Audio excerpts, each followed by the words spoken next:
Merhaba arkadaşlar, Tahzeni Dünya kanalına hoş geldiniz. Yeni yayınladığımız hikayelerden haberdar olmanız için kanalımıza abone olabilirsiniz. Görüşlerinizi yorumlarda bildirmeniz kanalımızın gelişip büyümesi açısından önemlidir. Hepinize teşekkür ediyorum. İyi dinlemeler. Esselamu Aleyküm ve Rahmetullahi ve Berekatüh. Allah'ın selamı, rahmeti ve bereketi üzerinize olsun. Kıymetli kardeşlerim, size geçmişte yaşadığım bir hikayeyi yazmak istedim. Ben imamlık yapıyorum. 40 yaşındayım. Yıllar önce okulu bitirip sınavlara girip sınavları kazanmıştım. İlk görev yerim Erzurum'un Hınıs ilçesiydi. Araştırdığım kadarıyla çok küçük bir ilçe olduğunu öğrenmiştim. Ailemle vedalaşıp yola çıktım.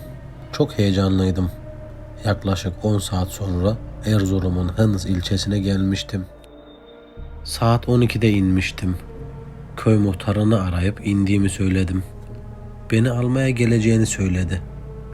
Yol beni acıktırmıştı. Muhtar gelene kadar karnımı doyurayım, yemeğimi yiyeyim, hazır olayım diye düşündüm. Beklerken yemeğimi yedim, namazımı kıldım. Namazdan sonra baktım muhtar da gelmiş. Selam hoş beş derken arabaya bindik, yola çıktık. Muhabbet ede ede köye geldik. Muhtar evine davet etti. Yemek yedik, çay içtik. Daha sonra muhtara bana camiyi ve lojmanı göstermesini, gezdirmesini söyledim. Muhtarla beraber kalktık. İkindi vakti de yaklaşıyordu. Camiye doğru gittik. Cami çok güzeldi. Bakımlı bir camiydi. Lojman da çok güzeldi ama hiç eşya yoktu. Bomboştu. Neredeyse halı bile yoktu. Ev yeni yapılmış. Bir hafta falan olmuş yapılalı. Muhtar namazdan sonra eşya getiririz dedi. Tamam olur dedim. Saate baktığımda vakte 10 dakika falan vardı. Şadırvana gidip güzelce abdest aldım. Camiye girdim. Cübbemi giydim ve ezanı okudum. Neredeyse yeni imam olduğum için köyün bütün erkekleri gelmişti. Namazı kıldırdım. Namazdan sonra cemaatle tanıştım. Köylüler çok temiz, cana yakın insanlardı. Çok sevmiştim. Muhtar cemaate evinizdeki fazla eşyaları hocaya getirin dedi. Köylüler de evlerine gittiler. Eşyaları bir traktör kasası ile getirdiler.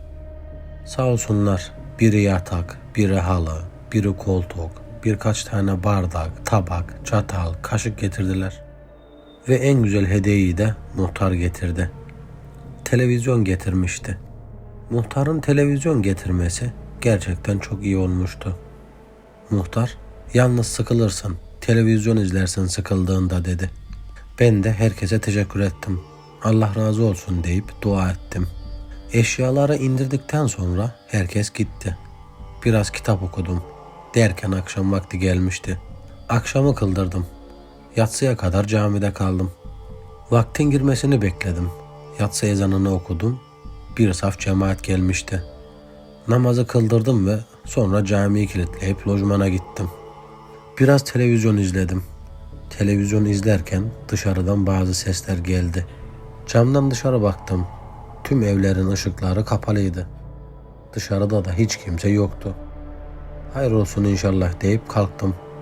Abdestimi tazeleyip Ayetül Kürsi okuyup uyudum. Sabah namazı için kurduğum alarm ile uyandım. Abdest alıp camiye gittim. Sabah ezanını okudum. Ezan okurken etraftan ağlama sesleri, çığlık sesleri duydum. Uzaktan geliyordu ses. Biraz korktum tabii. Ezanı bitirdim. Sabah namazına yarım saf yani 10 kişi falan gelmişti. Namazı kıldırdım. Lojmana gittim.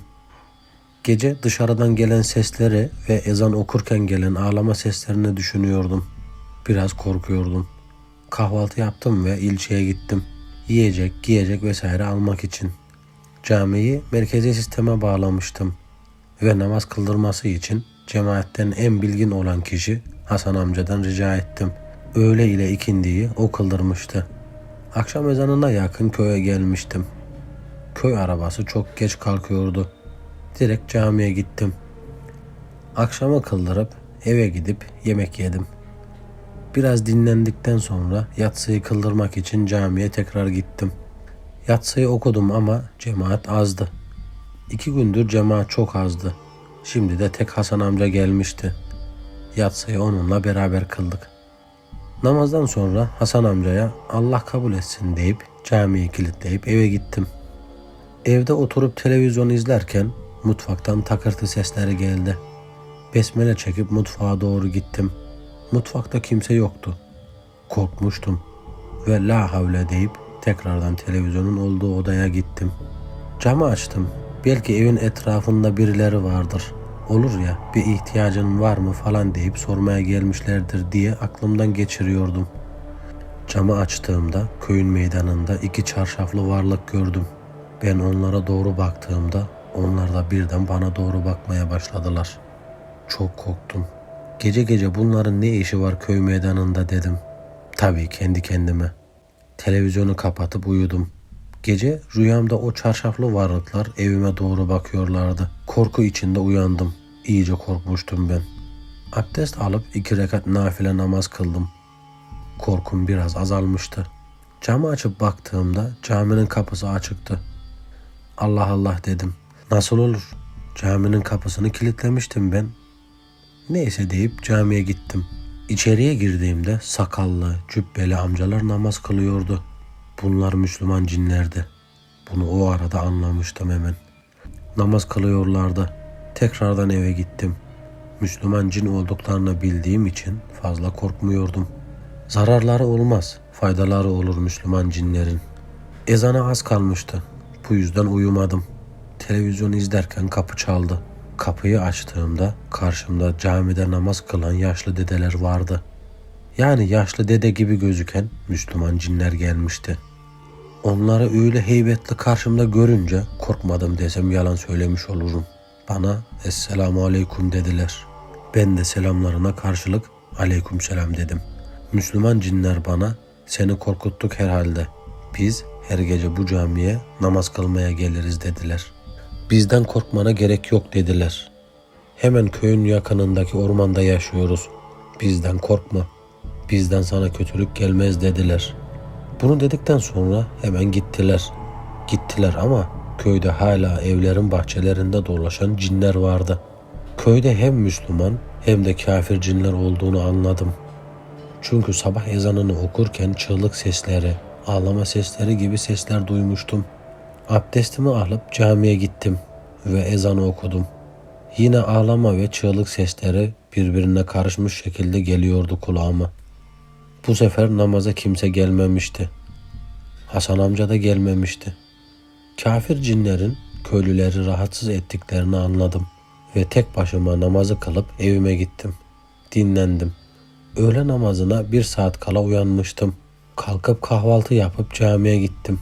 Cemaat 2 saf vardı. Sabah namazında çok az oluyordu. Bazı zamanlar kimse gelmiyordu. Öğle namazından sonra kahveye gittim. Köylülere sabah ve yatsıya neden az kişi geldiğini sordum.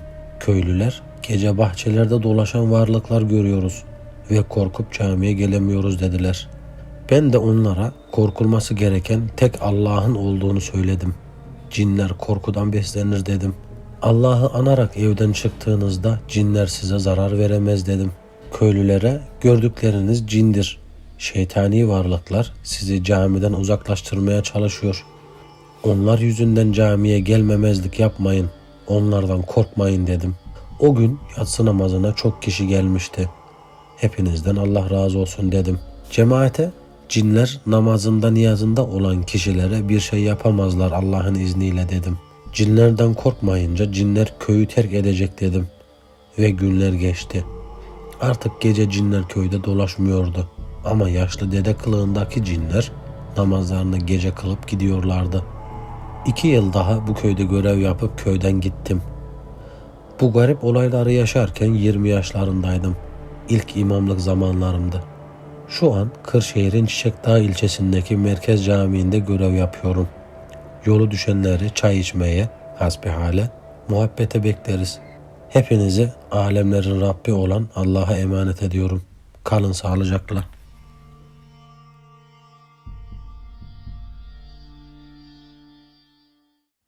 Hikayemiz bu kadar arkadaşlar. Eğer sizin de paylaşmamızı istediğiniz hikayeniz varsa mutlaka yorumlarda bekliyorum. Bir sonraki hikayemizde görüşmek üzere. Teşekkürler.